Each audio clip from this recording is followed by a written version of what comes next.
¿Cuál es la relación existente entre el Evangelio de Jesucristo y la ira de Dios? De acuerdo a Apocalipsis capítulo número 14, el mensaje del tercer ángel es la última y más solemne advertencia dada por Dios para los moradores de la tierra. ¿Con qué finalidad? Con la finalidad no de presentar a un Dios que nada tiene que ver con la destrucción del pecado y los pecadores, sino todo lo contrario, con la finalidad de presentar a un Dios que odia el pecado y en su infinito amor advierte a los moradores de la tierra acerca del terrible peligro que se corre al preferir la lealtad a cualquier cosa antes que la verdadera adoración al Dios eterno. Por esa razón, veremos que el mensaje del tercer ángel consiste precisamente en una advertencia amorosa de parte de Dios para un mundo que Él, nuestro Dios, no desea que perezca. Pero si los pecadores persisten en este camino, en esta actitud hacia el Dios eterno, lamentablemente el mensaje del tercer ángel advierte que ellos, en su falsa adoración, tendrán que perecer.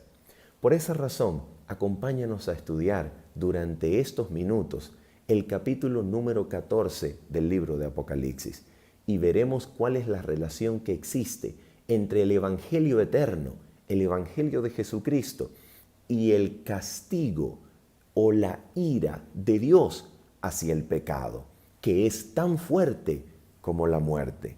Sin embargo, su advertencia y mensaje salvador es aún más fuerte que la muerte, para invitarnos a aceptar lo único que puede librarnos de la condena que el pecado merece, la justicia de Jesucristo, cubriéndonos y transformándonos de gloria en gloria. Así que agradecemos a todas las personas que nos dedican e invierten su tiempo con nosotros en estos minutos. Agradecemos al canal y a nuestro amigo Natanael Baloyes por esta cordial invitación. Así que les acompañamos en este momento haciendo una oración. Vamos a orar para que nuestro Padre Celestial ilumine nuestras mentes y transforme nuestros corazones al contemplar la verdad como es en Cristo Jesús. Oremos. Nuestro Padre Celestial, bondadoso y eterno Señor, es en el nombre de Jesucristo, Padre, que entramos en santa audiencia delante de ti, pidiéndote, Señor, por amor a Cristo, en los méritos perfectos de Cristo, que tú, Señor, puedas cumplir tu promesa de enviar tu Santo Espíritu para que nos guíe al conocimiento de toda verdad. Y al contemplar, Señor, esta verdad preciosa, pedimos que nuestras vidas sean completamente transformadas por el mismo Espíritu Santo, de tal manera que seamos transformados de gloria en gloria a la misma imagen de Cristo. Te lo pedimos, Señor, y te lo agradecemos en el nombre precioso de nuestro Cristo Jesús. Amén. Muy bien, quiero invitarles entonces a que abran sus Biblias en el capítulo número 14 del libro de Apocalipsis. Apocalipsis capítulo número 14 nos presenta el marco de la presencia del triple mensaje angélico. Triple mensaje que está destinado a despertar a los moradores de la tierra, a toda nación, lengua, tribu o pueblo, acerca del inminente juicio que el Señor realiza acerca de los moradores de la tierra, para que los moradores de la tierra, estando advertidos, puedan proceder a la influencia del Espíritu Santo, cediendo a la atracción amorosa de nuestro Salvador y Señor Jesucristo, para no perecer, sino hallar salvación en el monte de Sión, así como comienza el capítulo 14. Entonces, vamos a leer el mensaje del tercer ángel en su contexto apropiado dentro de Apocalipsis 14 y en relación con otras partes del libro de Apocalipsis, para comprender la relación que existe entre el Evangelio eterno de Jesucristo y la ira de Dios de la cual se habla en el mensaje del tercer ángel. Así que vamos a comprender en primer lugar cuál es la estructura en la cual está formulado el capítulo número 14 de Apocalipsis. Si usted tiene una Biblia en sus manos, usted se dará cuenta en primer lugar que los primeros 5 versículos, Apocalipsis capítulo 14, versículos 1 al 5, forman una escena introductoria de victoria y liberación.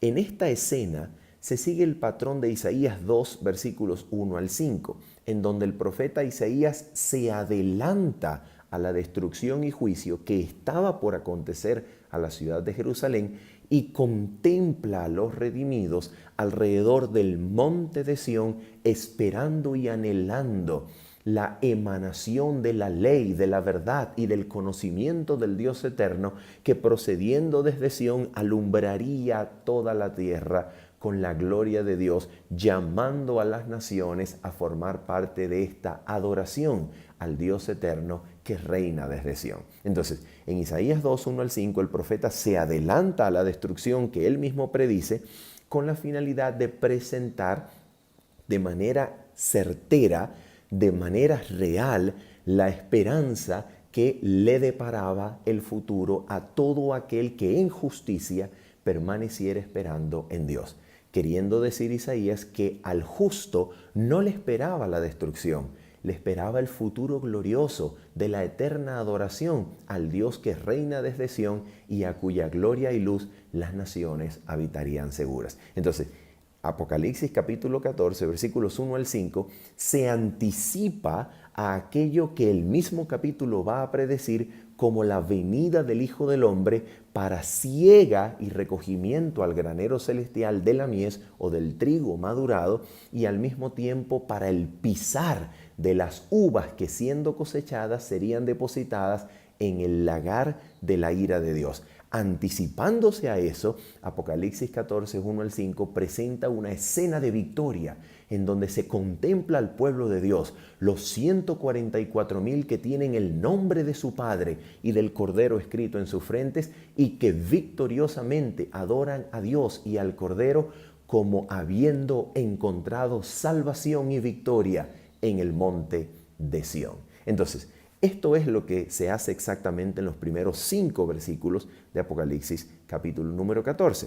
Y esta visión de los primeros 5 versículos se da en cumplimiento del versículo 32 del capítulo número 2 del libro del profeta Joel, que dice ¿qué cosa? Dice así: Joel capítulo 2, versículo 32 nos decía lo siguiente: y todo aquel que invocare el nombre de Jehová será salvo, porque en el monte de Sión y en Jerusalén habrá salvación, como ha dicho Jehová, y entre el remanente al cual él habrá llamado. Así que en los primeros 5 versículos de Apocalipsis 14 se presenta el cumplimiento de esta profecía de Joel capítulo 2 versículo 32, en donde los redimidos, en donde el remanente se presenta como teniendo el nombre de Jehová escrito en su frente, invocando y siguiendo al Cordero a donde quiera que va y habiendo hallado salvación en el monte de Sión. Exacto cumplimiento de Joel capítulo número 2 versículo 32. Cuando pasamos entonces a los siguientes versículos, nos encontramos que desde el versículo número 6 hasta el versículo número 12 se encuentra el triple mensaje angélico, que cuando se le hace un análisis textual, debido a la extensión de texto que ocupa el mensaje del tercer ángel, claramente se puede percibir que la intención del triple mensaje angélico es hacer énfasis en el último de ellos, es decir, en el mensaje del tercer ángel. ¿Por qué? Porque el autor de Apocalipsis le dedica mucho más tiempo, mucho más extensión de texto al mensaje del tercer ángel, digamos, poniendo el énfasis en este mensaje que en los primeros 2. Sin embargo, el mensaje del tercer ángel no se entiende aparte de los primeros dos. Se entiende como una secuencia lógica de los dos primeros mensajes y este mensaje del tercer ángel, intensificado en poder y en fuerza, forma parte del fuerte pregón que alumbra la tierra con la gloria de Dios, como nos relata el capítulo 18 de Apocalipsis. Así que este mensaje, el mensaje del tercer ángel, presentándose antes de la venida del Hijo del Hombre en las nubes de los cielos, a partir del versículo número 14 hasta el 20 de Apocalipsis 14, se nos presenta claramente como la última y más solemne advertencia de parte de Dios dada a los moradores de la tierra. Después del versículo número 12 nos encontramos un interludio, una pausa en el discurso en donde se oye una voz, y esta voz nos habla acerca de la bendición de aquellos que mueren de ahora en adelante en Cristo Jesús, porque sus obras con ellos siguen.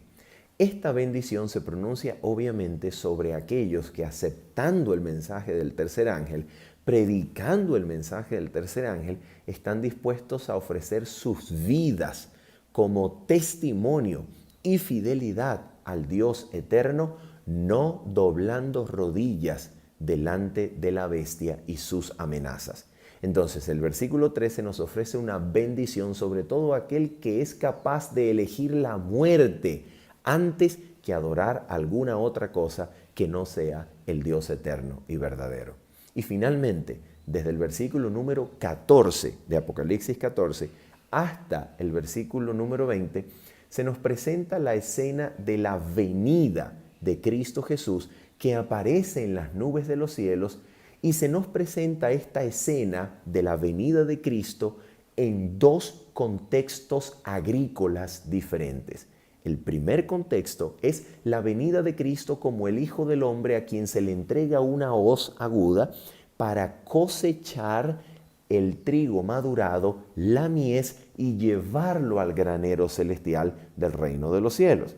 Pero al mismo tiempo se nos presenta otra escena en la cual un ángel que procede del templo de Dios le dice y le proclama al otro ángel que tiene el poder sobre el fuego, entregándole una hoz aguda, que vendimie las uvas y que deposite las uvas en el lagar de la ira de Dios, a donde, siendo pisadas, este jugo de uvas, digamos, se extiende por estadios, queriendo decir Apocalipsis con estas dos metáforas agrícolas que el mismo evento de la venida de Cristo significará salvación y liberación para algunos, para el trigo madurado que es arrancado y llevado al granero celestial, pero para otros el mismo evento significa destrucción y muerte.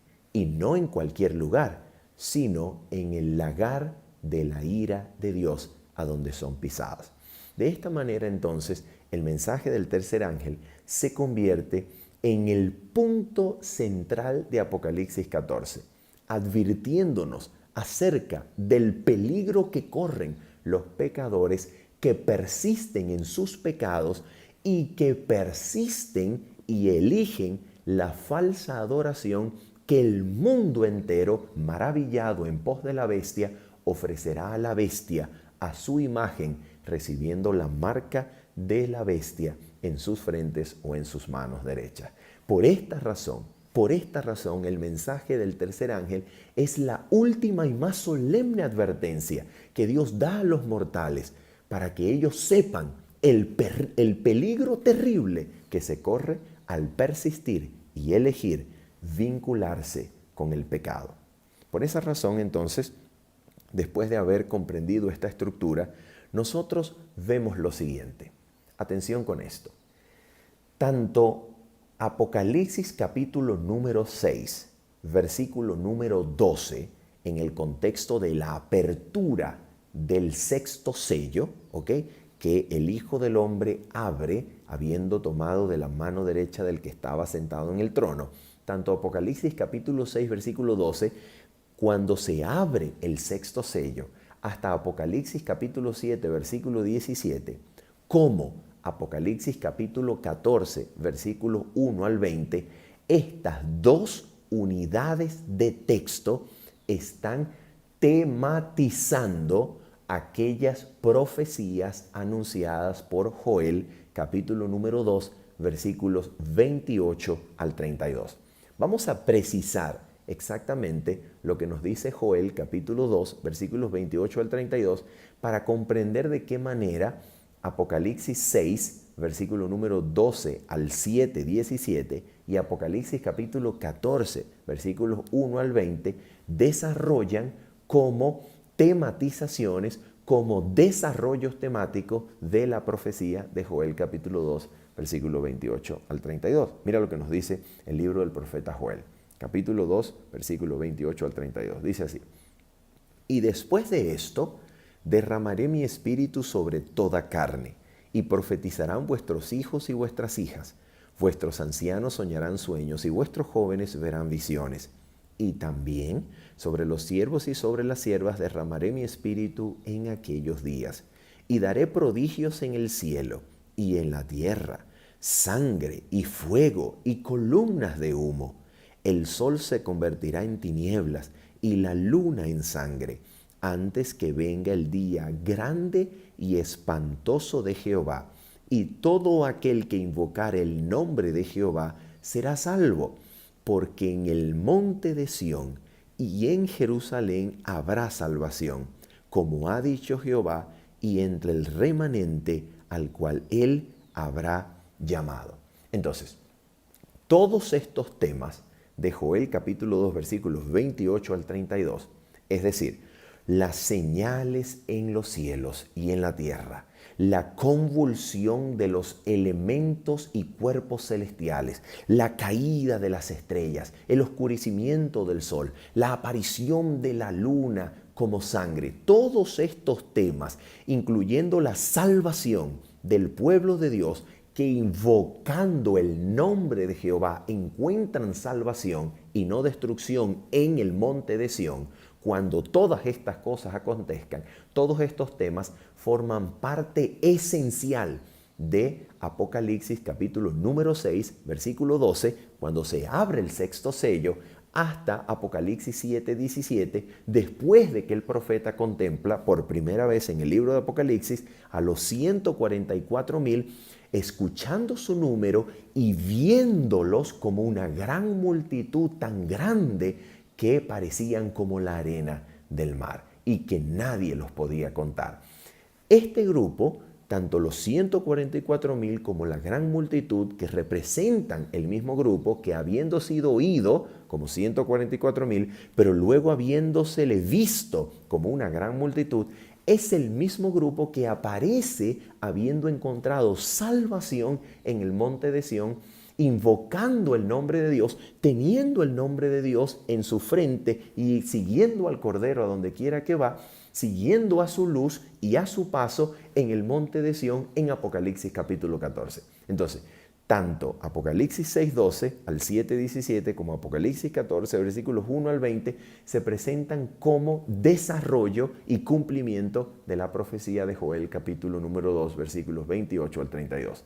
Sin embargo, existe un elemento de Joel capítulo 2 que no se desarrolla claramente en Apocalipsis 6 al 7 o Apocalipsis 14, 1 al 20. No se desarrolla.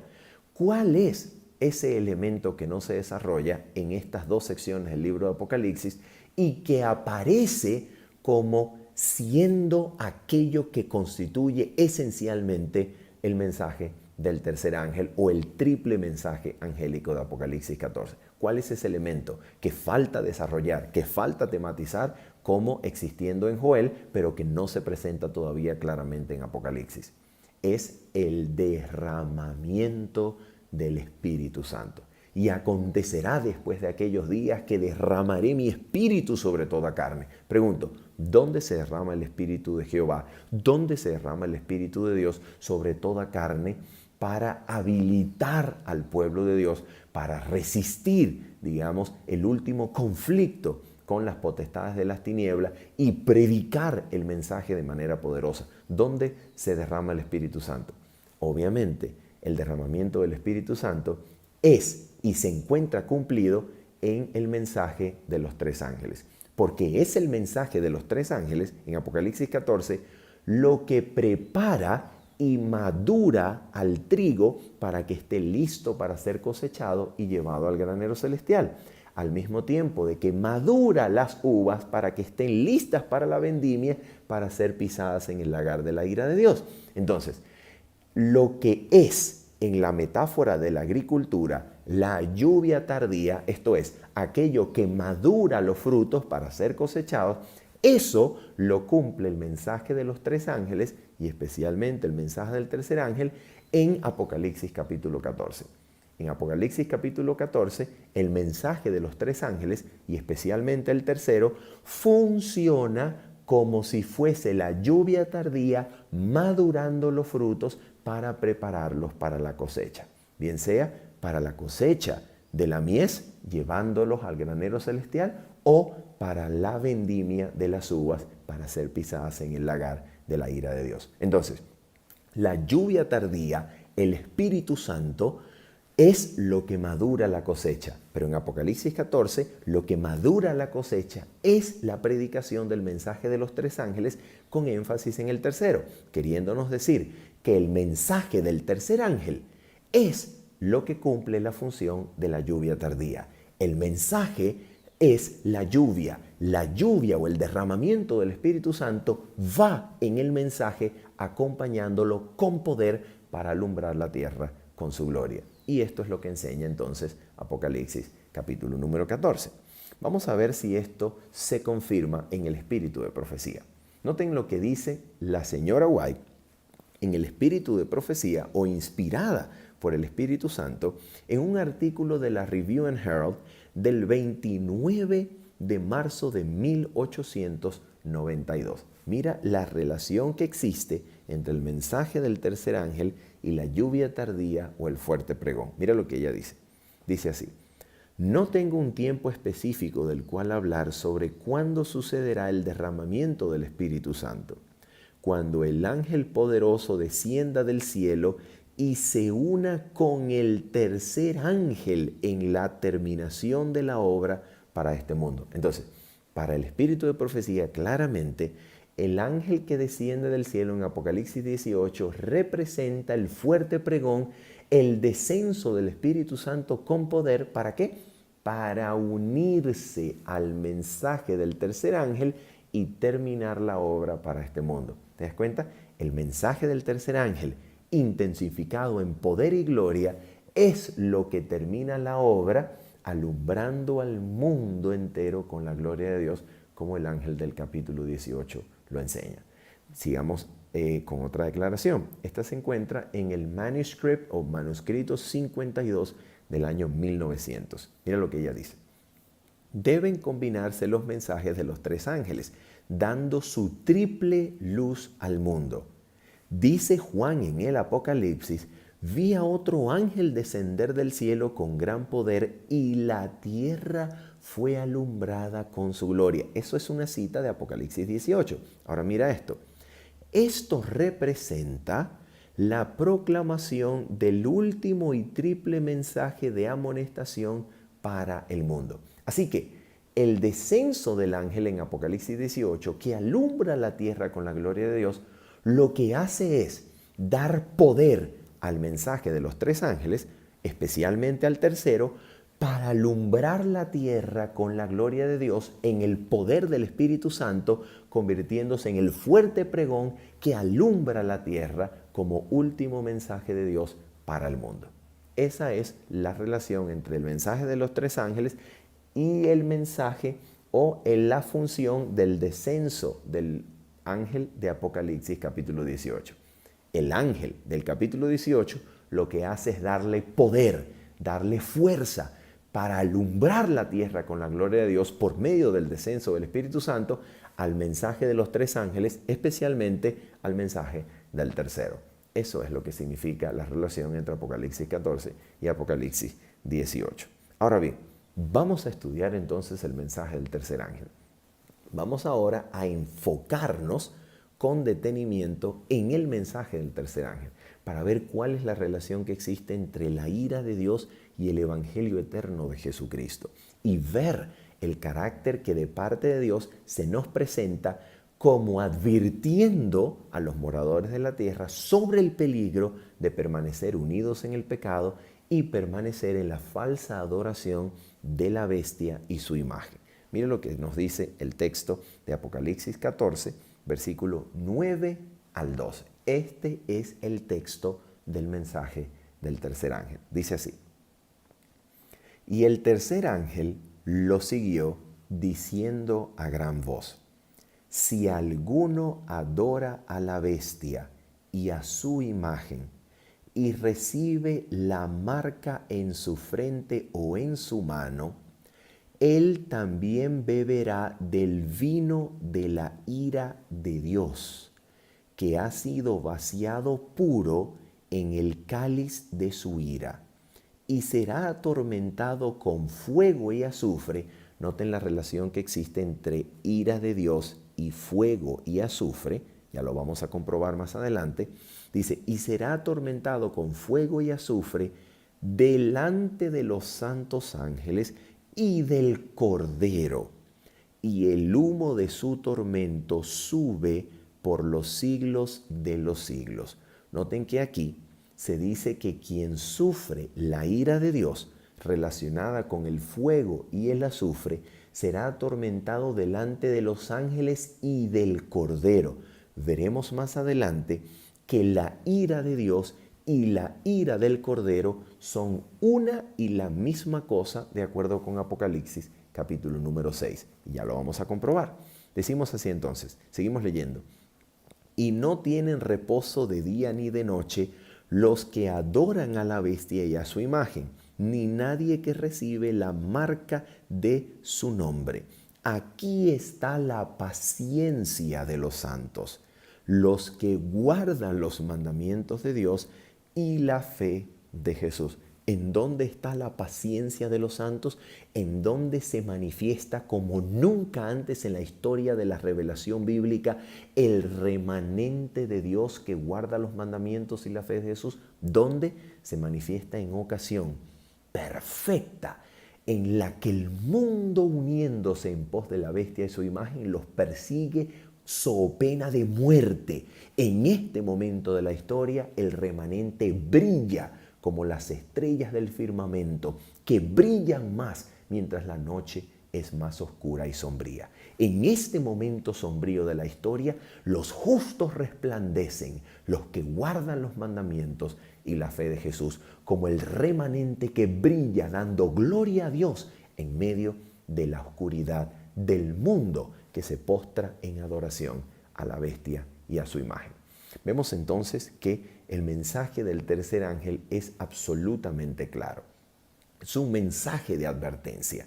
Si el primer ángel nos advierte acerca de la inminente llegada del juicio y el segundo ángel, habiendo escuchado al primero, destruye, la seguridad falsa de Babilonia, mostrándola ante el mundo como una falsa religión, un falso sistema de adoración político-religioso, el mensaje del tercer ángel es una advertencia que invita a todo morador de la tierra a decidir entre postrarse delante de la bestia y su imagen, salvándose de la persecución y amenaza de la bestia, o postrándose delante de la bestia, recibir la ira de Dios.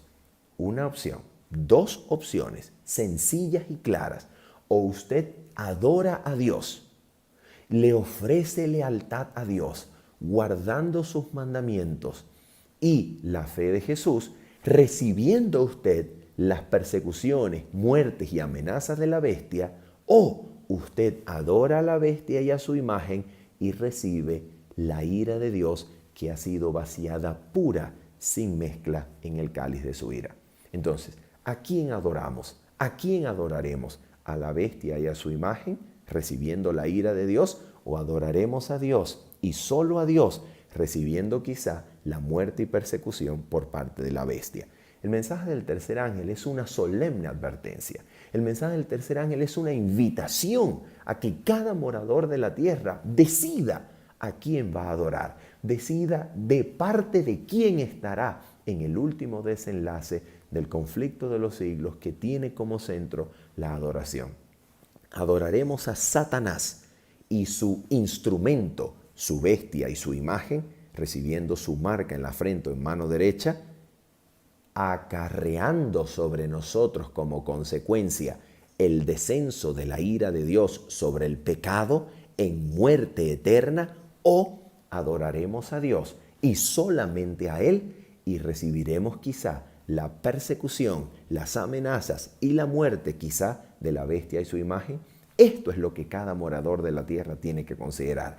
En esto consiste en esencia el mensaje del tercer ángel.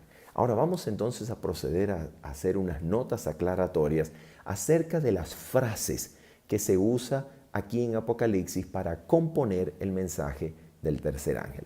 En primer lugar, vamos a aclarar la frase que aparece en el texto, versículo número 11, diciéndonos: el humo de su tormento sube por los siglos de los siglos. A ver, esta frase, esta manera de hablar, está tomada exactamente de Isaías capítulo 34. Y vamos a leer Isaías 34, versículos 1 al 2, luego el versículo 5 y luego del 5 al 10, del 8 al 10, para que usted se dé cuenta que cuando se dice en Apocalipsis 14 que el humo de su tormento sube por los siglos de los siglos, se está haciendo una alusión, se está refiriendo al lenguaje utilizado en Isaías 34. Mira lo que dice Isaías 34. Acercaos, naciones, juntaos para oír, y vosotros, pueblos, escuchad. Oiga la tierra y cuanto hay en ella, el mundo y todo lo que produce. ¿Te das cuenta que es parecido al mensaje del primer ángel que se da a toda nación, lengua, tribu o pueblo? Ahora mira esto.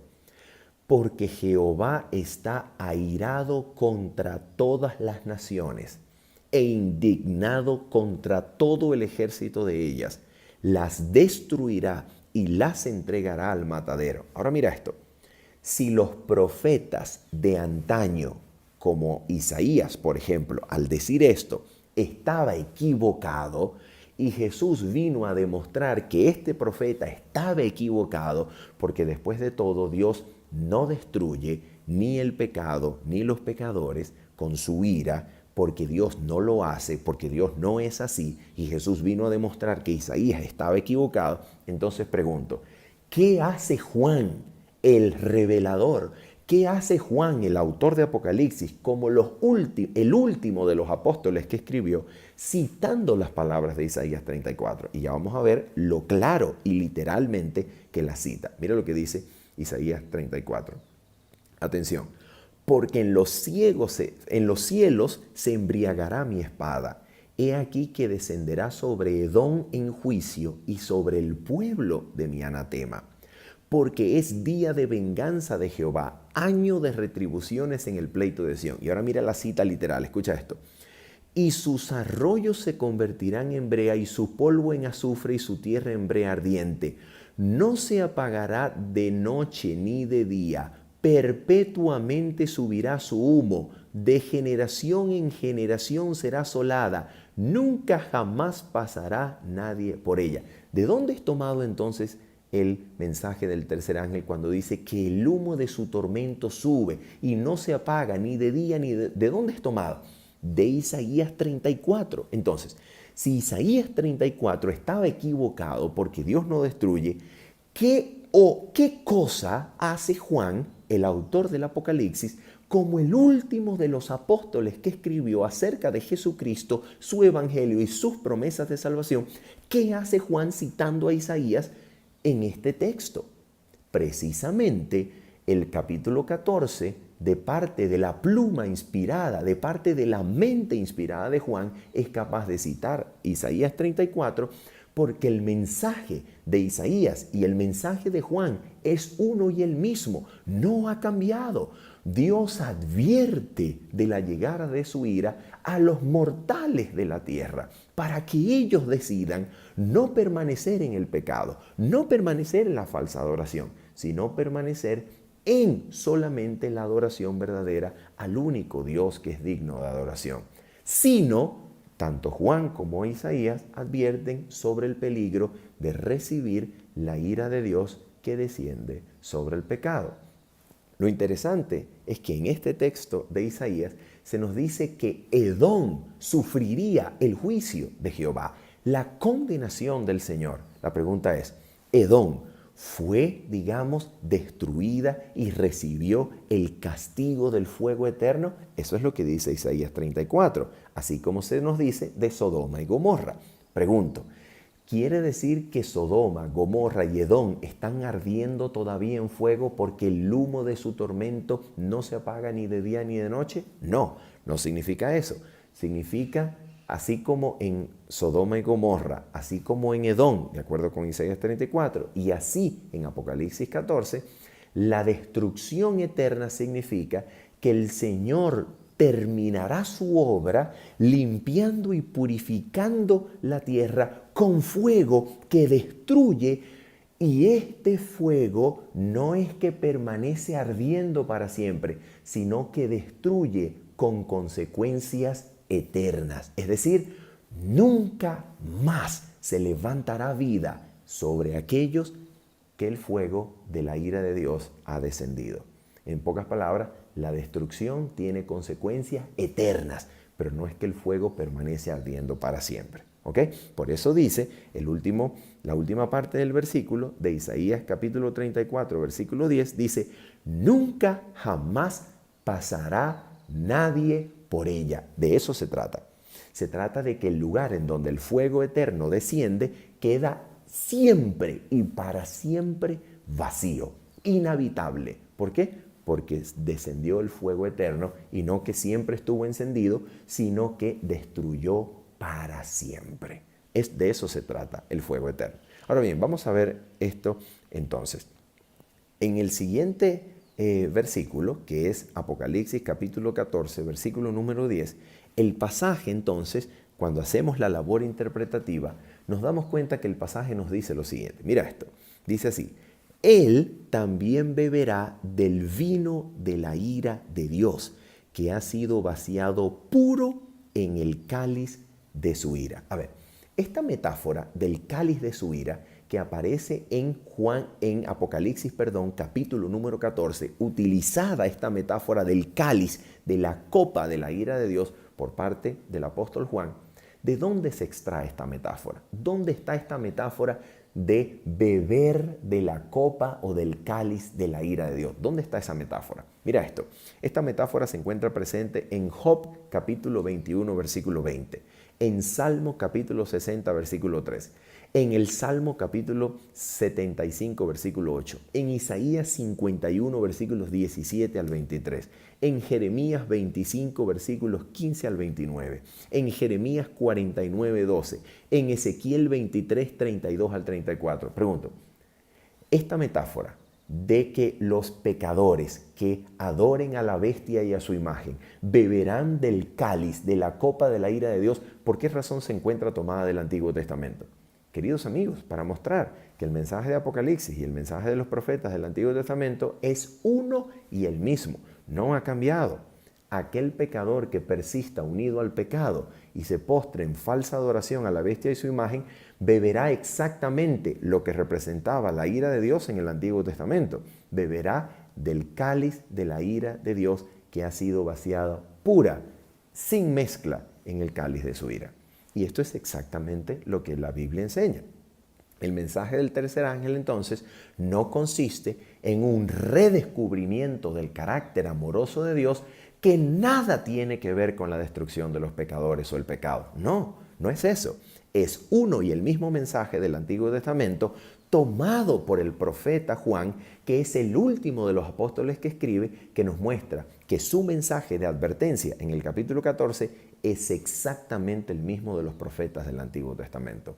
Todo pecador que permanece unido al pecado por voluntad propia y se postra en adoración falsa a Satanás por medio de la adoración de la bestia y su imagen, recibe exactamente la misma condenación que los profetas del Antiguo Testamento anunciaban. El mensaje sigue siendo exactamente el mismo. Ahora bien, vamos entonces a leer lo que es la ira de Dios en el libro de Apocalipsis.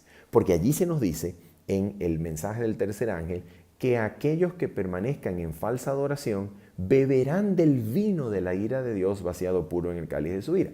¿Qué cosa es la ira de Dios? ¿Qué es la ira de Dios en el libro de Apocalipsis? Mira esto, atención con lo que vamos a decir. La ira de Dios, de acuerdo a Apocalipsis capítulo 15, versículo 1, y Apocalipsis capítulo 16, versículo 1, usted lo puede chequear, la ira de Dios se consuma y consiste en el derramamiento de las 7 últimas plagas, de las 7 plagas postreras. Pregunto, de acuerdo con el capítulo 15, ¿de dónde salen esas plagas postreras? ¿De dónde salen esas plagas que son representadas como copas que se derraman sobre el mundo y sus elementos, incluyendo por supuesto a sus moradores? ¿De dónde salen esas copas? ¿De dónde salen esas plagas?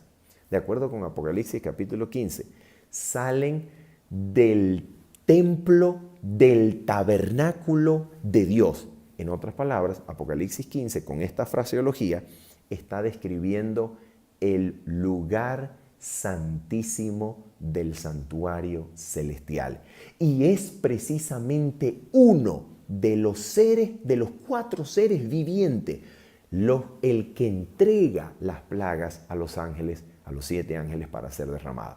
Y de manera interesantísima, cuando el apóstol contempla la visión del trono celestial en Apocalipsis 4 y 5, lo que contempla en el trono es a uno sentado rodeado por 4 seres vivientes. En pocas palabras, esta ira de Dios representada, consistente y consumada en las 7 plagas postreras, sale del mismísimo trono de Dios en el lugar santísimo del santuario celestial.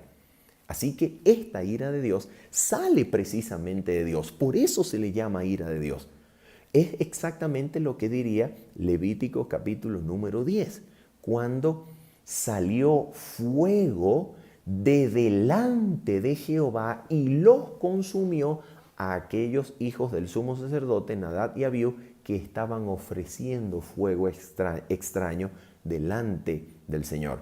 Y el texto hebreo dice la palabra, cuando se traduce al castellano, salió fuego de delante de Dios. El texto hebreo es mi lepenei, es decir, delante de la faz, delante del rostro, delante de la presencia, de la misma faz de Dios. Salió fuego que los consumió. Esto es muy importante saberlo, porque es exactamente la misma imagen que se utiliza en Apocalipsis capítulo 15, donde las plagas salen de la misma presencia de Dios que se encuentra en el tabernáculo del testimonio del templo celestial, es decir, el lugar santísimo del santuario celestial, el trono de Dios del universo. Y esto es muy importante saberlo. Así que de allí, de la misma faz de Dios, de la misma presencia, de su trono en el lugar santísimo del santuario celestial, sale la ira que consuma las 7 plagas postreras y destruye en la tierra sus elementos y a los moradores de la tierra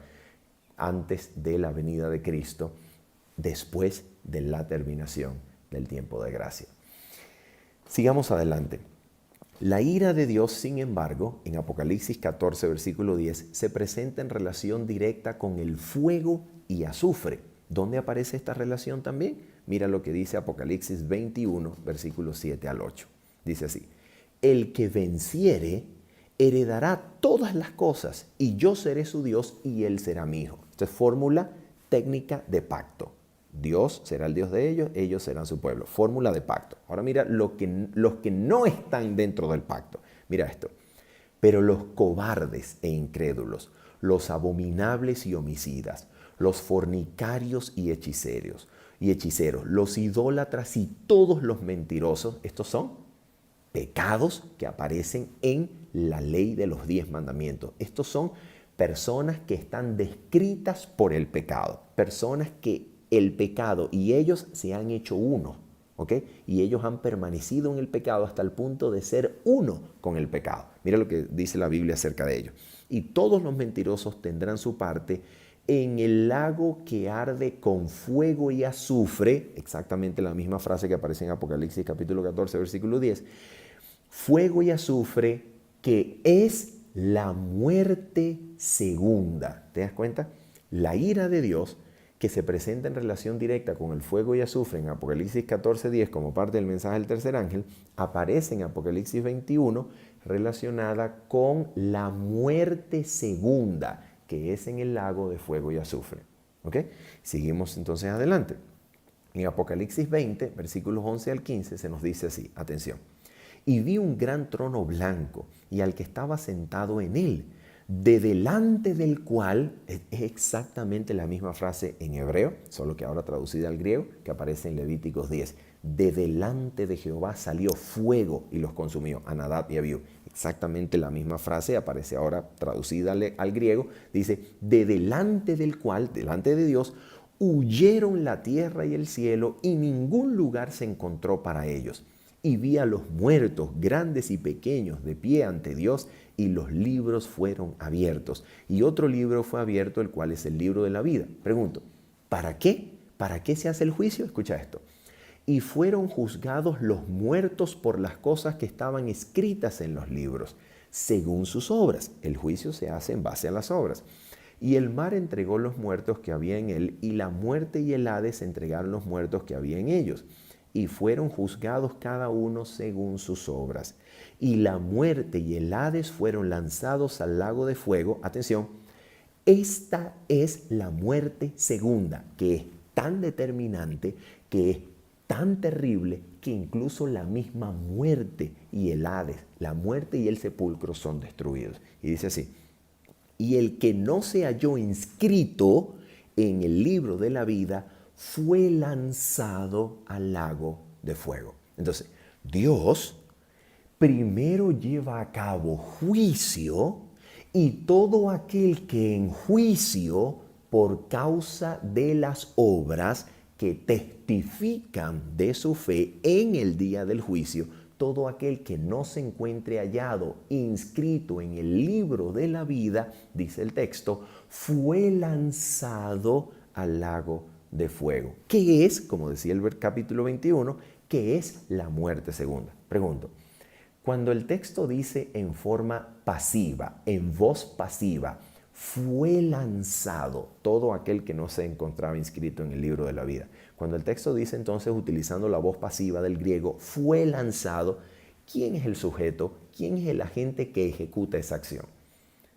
Es obviamente Dios. Se trata aquí de lo que se conoce en la literatura bíblica, tanto en el Antiguo como en el Nuevo Testamento, como el pasivo divino. Todo aquel pasivo o toda aquella voz pasiva que aparece sin agente claro, tiene como agente o sujeto ejecutador de la acción a Dios. Es exactamente lo que aparece aquí en el libro de Apocalipsis. Es Dios el agente de esta obra que lanza en el fuego, que es la muerte segunda, a todo aquel que no fue hallado en el libro de la vida del Cordero. Ahora miremos esto. Atención con lo que vamos a decir acá. La ira de Dios, entonces, que tiene su culminante expresión en el lago de fuego y azufre, esto es la muerte segunda, ha de aplicarse no solamente entonces a quienes adoren a la bestia y a su imagen, sino sobre todo aquel cuya vida esté caracterizada por el pecado y consecuentemente, de acuerdo a sus obras revisadas en juicio, no se hallen inscritos en el libro de la vida. Ahora noten esto, este vínculo del capítulo 14 con la ira de Dios es exacta y precisamente el vínculo que une el capítulo 14 de Apocalipsis con la sección contenida en Apocalipsis 6, versículo 12, hasta Apocalipsis 7, 17. ¿Cómo sabemos eso? Mira por qué. Atención con esto. El mensaje del tercer ángel, por tanto, es la última y más solemne advertencia dada antes de la venida de Cristo acerca de qué? Acerca de cómo evitar la ira de Dios. Y escucha esto, este es el vínculo precisamente que une los capítulos 7 y 14 del libro de Apocalipsis. ¿Cómo sabemos eso? Mira cómo termina el capítulo número 6 del libro de Apocalipsis. Apocalipsis, capítulo número 6, y vamos a leer los últimos 2 versículos para que veas cómo termina el capítulo 6 y comienza el 7, que claramente vincula con el capítulo 14 por la presencia única en estos 2 capítulos, en el libro de Apocalipsis, de los 144,000. Mira esto. Apocalipsis capítulo 6, versículos 16 y 17. Esta es la finalización del capítulo 6 y la introducción del capítulo 7. Mira esto. Y decían a los montes y a las peñas: caed sobre nosotros y escondednos del rostro de aquel que está sentado sobre el trono. Fíjate, del rostro de Dios, de la faz de Dios salió el fuego que consumió a Nadab y Abiú.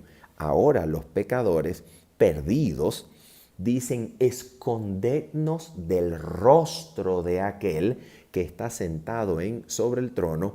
Atención, y de la ira del Cordero. ¿Quién es el Cordero airado? Es el mismo Cordero inmolado en Apocalipsis 4 y 5.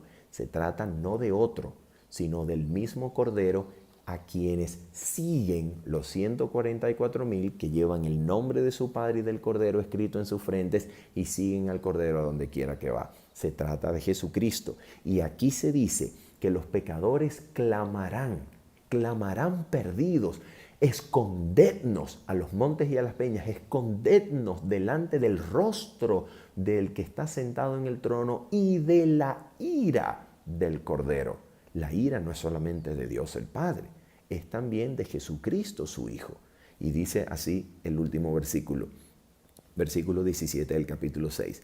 Porque el gran día de su ira del Cordero ha llegado, ¿y quién podrá sostenerse en pie? ¿Cuál es la respuesta a esa pregunta del último versículo del capítulo 6? ¿Quién podrá sostenerse en pie delante de la ira del Cordero? ¿Quién? Los 144,000 y la gran multitud, que son uno y el mismo grupo. Y esa respuesta es la razón de ser del capítulo número 7 del libro del Apocalipsis, que es exactamente la misma razón de ser del capítulo número 14, donde se vuelven a presentar los 144,000, habiendo encontrado salvación en el monte de Sión, como habiendo invocado el nombre de Jehová que llevan escrito en sus frentes, y habiendo alcanzado salvación como remanente al que Jehová llamó por parte del mensaje de los 3 ángeles, especialmente del tercero. ¿Te das cuenta cómo todo Apocalipsis está estructurado para comunicarse un capítulo con otro? Y todo es cumplimiento perfecto de lo mismo que anunció el profeta Joel en el Antiguo Testamento, de lo que anunció el profeta Isaías. Todo es exactamente el mismo mensaje. Entonces, vemos que la ira de Dios es el vínculo que conecta Apocalipsis capítulo 7 con Apocalipsis capítulo 14, porque en el capítulo 7 los 144,000 aparecen por primera vez como la respuesta a la pregunta acerca de quién podrá sostenerse en pie en el gran día de la ira. ¿Quién podrá? Los 144,000 y la gran multitud, que son el mismo grupo. Y cuando esa misma pregunta aparece nuevamente como cumplimiento del mensaje del profeta Joel acerca de quiénes son aquellos que encuentran salvación en el monte de Sión, victoria y liberación, son los mismos 144,000 que tienen el nombre de sus padres escrito en sus frentes y que no aceptan la marca de la bestia, que no se postran delante de la bestia, sino que son capaces incluso de preferir la muerte por causa de la bestia que doblar sus rodillas delante de la falsa adoración. Es exactamente el mismo vínculo, Apocalipsis 7 con Apocalipsis 14. Ahora vemos entonces lo siguiente. ¿Qué nos dice esto entonces? Esto nos dice que el mensaje del tercer ángel nos conduce a formularnos la pregunta acerca de aquello que nos salva o libra de experimentar la ira de Dios. ¿Qué es el mensaje del tercer ángel? El mensaje del tercer ángel es una invitación misericordiosa, solemne, la última advertencia de Dios que nos invita a considerar y a preguntarnos qué cosa es lo único que nos salva de la ira de Dios. ¿Y qué es lo único que nos salva de la ira de Dios? Esta es la respuesta que el Evangelio ofrece en las Escrituras. El Evangelio es precisamente la respuesta ante la pregunta: ¿quién puede sostenerse en pie delante de la ira de Dios y del Cordero? La respuesta es: aquellos que hayan sido participantes de la justicia de Cristo, con quienes Dios establece los beneficios eternos de su pacto y a quienes Cristo libra de la condenación, como dice Romanos 8:1. Ninguna condenación hay para los que están en Cristo Jesús. Para aquellos que tienen a Dios como su Dios y ellos son el pueblo de Dios, no hay ninguna condenación. El Evangelio precisamente es la respuesta ante la pregunta: ¿quién podrá sostenerse en pie ante la ira de Dios? ¿Quién escapará de la ira de Dios advertida y anunciada por el mensaje del tercer ángel? Solamente aquellos que hayan sido participantes de la justicia de Cristo, que es el núcleo del Evangelio de Jesucristo.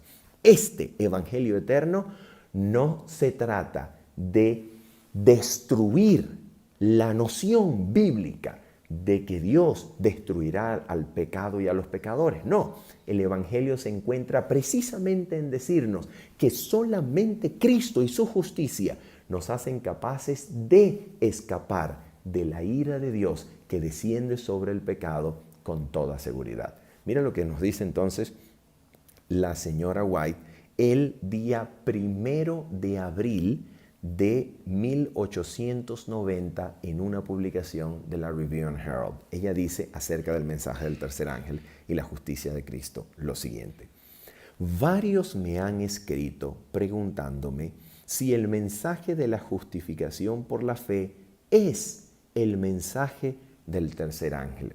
Y he contestado, mira la respuesta: es el mensaje del tercer ángel en verdad. Entonces, el mensaje del tercer ángel, en esencia, ¿qué cosa es? Es la presentación del mensaje de la justificación por la fe en Cristo, que es el núcleo y esencia del Evangelio, que es la respuesta ante la pregunta: ¿quién podrá sostenerse en pie en el día de la ira de Dios y del Cordero? ¿Quién podrá sostenerse en pie? ¿Quién escapa de la ira cuando ella descienda sobre el pecado y los pecadores no arrepentidos? ¿Quién podrá sostenerse en pie? Aquel cuya vida haya participado de la justicia de Cristo. Y este es el núcleo del Evangelio. Así que el Evangelio es la respuesta ante la pregunta: ¿quién podrá sostenerse en pie en el día de la ira de Dios? Así que vamos a ver si esto es así, y para comprobarlo vamos a ir a hacer un repaso bien sencillo y rápido ante lo que es el Evangelio en las Escrituras. A ver, desde la primera vez que se anuncia el Evangelio en Génesis capítulo número 3, el plan contenido en él, en el Evangelio, ¿qué cosa es?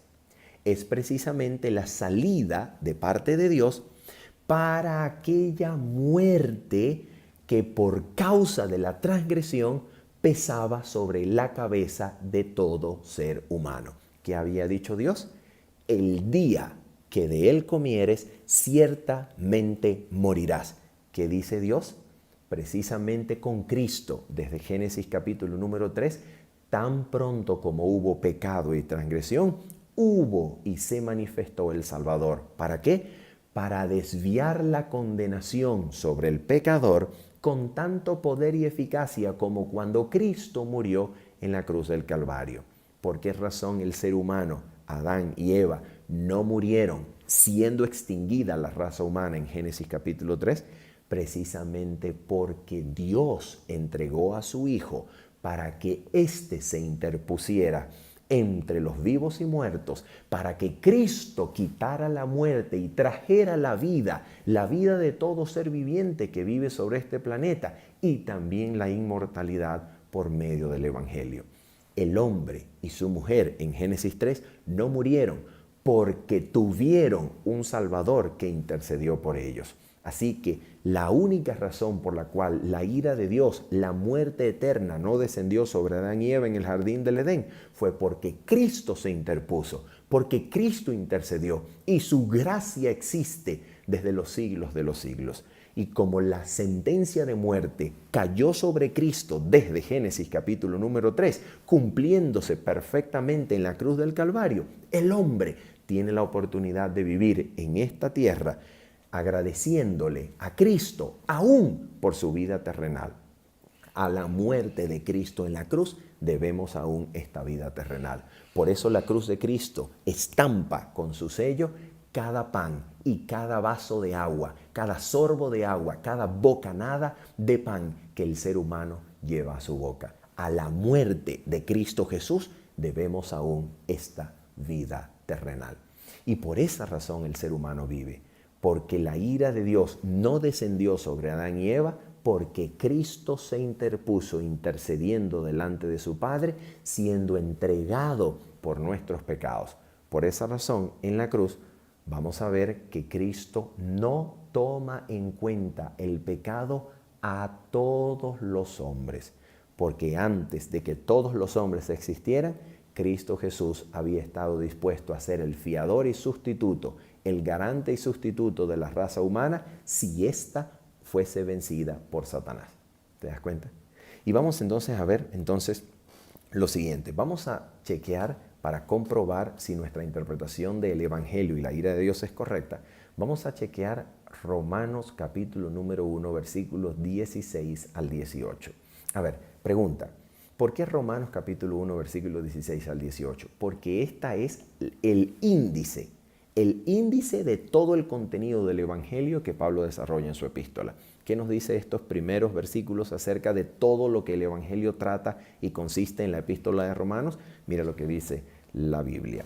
Romanos capítulo 1, versículos 16 al 18. Dice así: porque no me avergüenzo del Evangelio, porque es poder de Dios. ¿Para qué? Para salvación a todo aquel que cree, al judío primeramente y también al griego. Porque en el Evangelio la justicia de Dios se revela. La palabra griega es apokaliptetai, la misma palabra de Apocalipsis. Se revela, apokaliptetai. Dice, se revela la justicia de Dios en el Evangelio por fe o desde la fe y para la fe, como está escrito, mas el justo por la fe vivirá. Pregunto, ¿de dónde toma Pablo esa frase, mas el justo por la fe vivirá, como está escrito? ¿De dónde toma Pablo eso? Lo toma del libro del profeta Habacuc, capítulo 2, versículo 4. Pregunto, ¿de qué cosas se salvaba el justo en ocasión de Habacuc, capítulo 2, versículo 4? Cuando el libro del profeta Habacuc fue escrito, ¿de qué se iba a salvar el justo por causa de la fidelidad de Dios o por causa de su fe? ¿De qué se iba a salvar el justo? De la invasión babilónica de Nabucodonosor que venía sobre el reino de Judá. De eso se iba a salvar el justo, en el contexto de Habacuc capítulo 2, versículo 4. Pero ahora pregunto, de acuerdo con Romanos capítulo 1, versículo 17, ¿de qué se salva el justo que por su fe vivirá? ¿De qué se salva? ¿De Nabucodonosor y la invasión babilónica? No. ¿De qué se salva el justo? Mira de qué se salva. Versículo 18. Para esto está escrito el versículo 18. Mira de qué se salva el justo. Dice así: porque la ira de Dios se revela, exactamente la misma palabra que revela el Evangelio, la justicia de Dios en el Evangelio, en el versículo 16, porque en el Evangelio se revela apocalípteta y la justicia de Dios. Ahora dice en el versículo 18, porque la ira de Dios apocalípteta se revela desde el cielo contra toda impiedad e injusticia de los hombres que detienen con injusticia la verdad. Entonces, ¿de qué se salva el justo? Por su fe, de acuerdo con Romanos capítulo 1, versículos 17 y 18. No se salva como en Habacuc capítulo 2, versículo 4 de Nabucodonosor y la invasión de los ejércitos babilónicos. Se salva de la revelación de la ira de Dios que ha de descender del cielo sobre toda injusticia e impiedad. ¿Te das cuenta?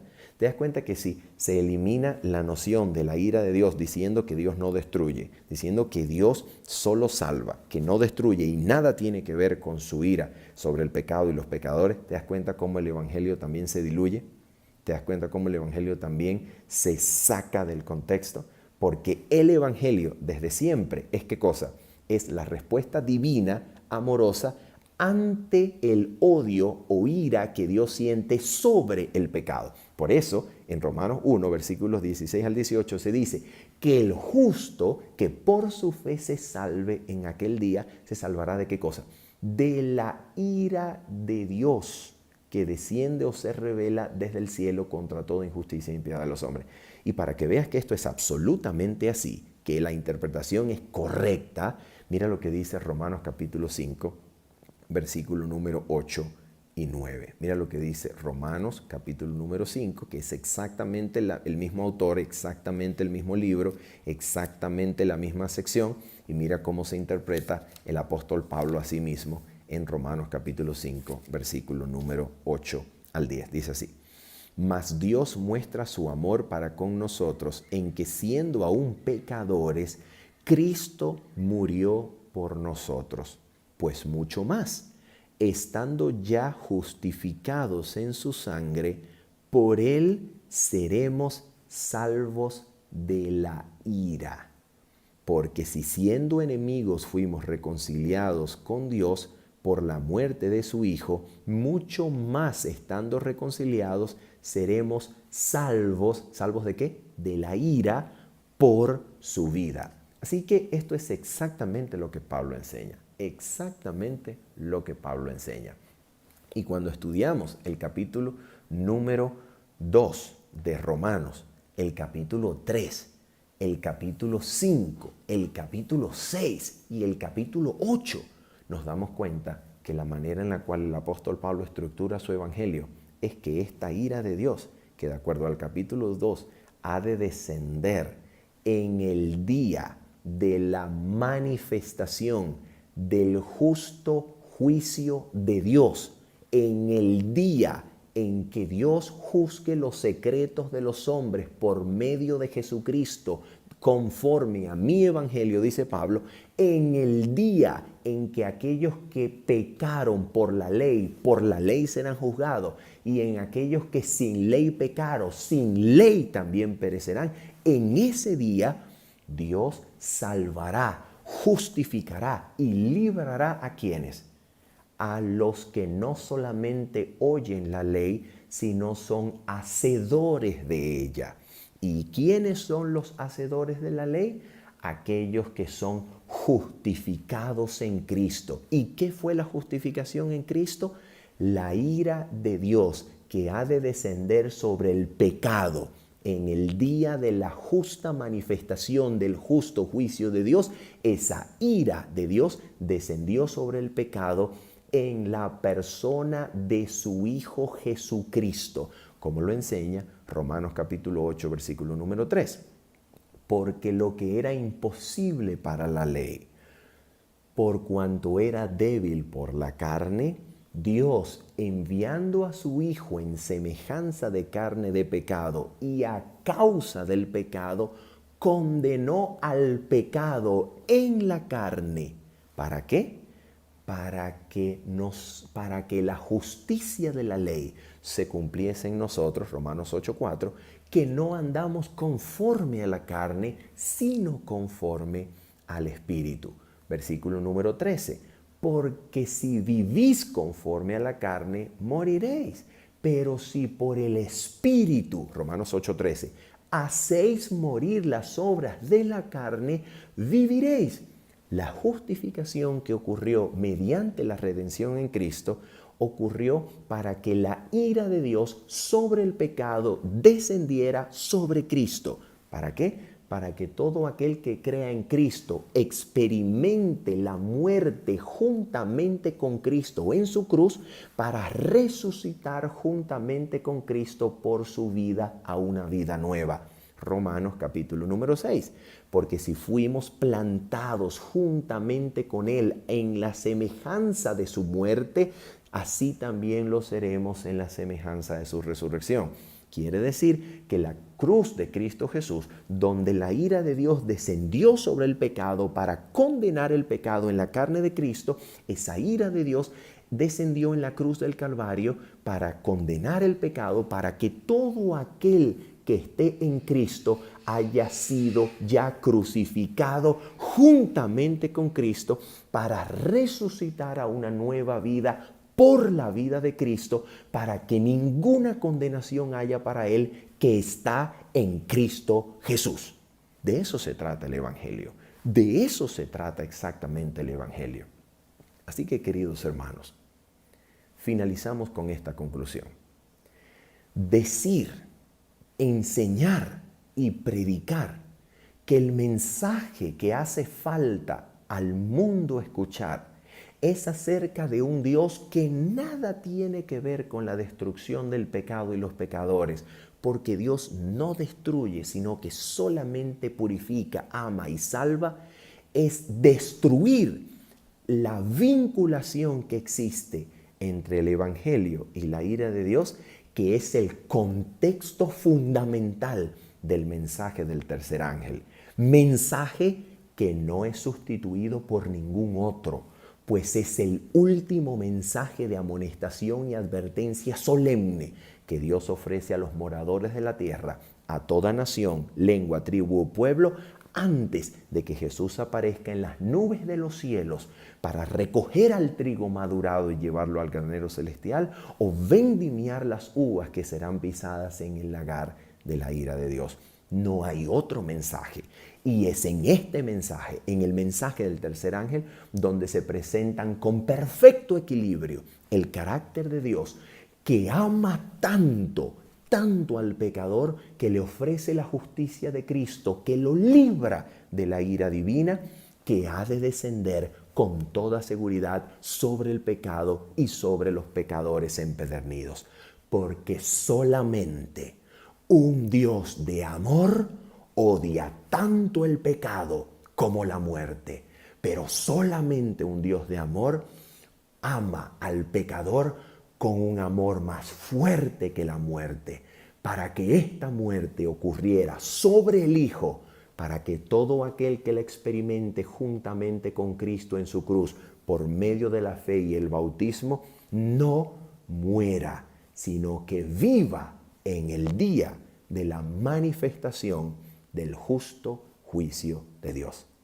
Que el Señor te bendiga y te guarde y nos dé siempre claridad mental para comprender su palabra y amarlo por lo bueno, maravilloso que Él es. Que Dios te bendiga y te guarde.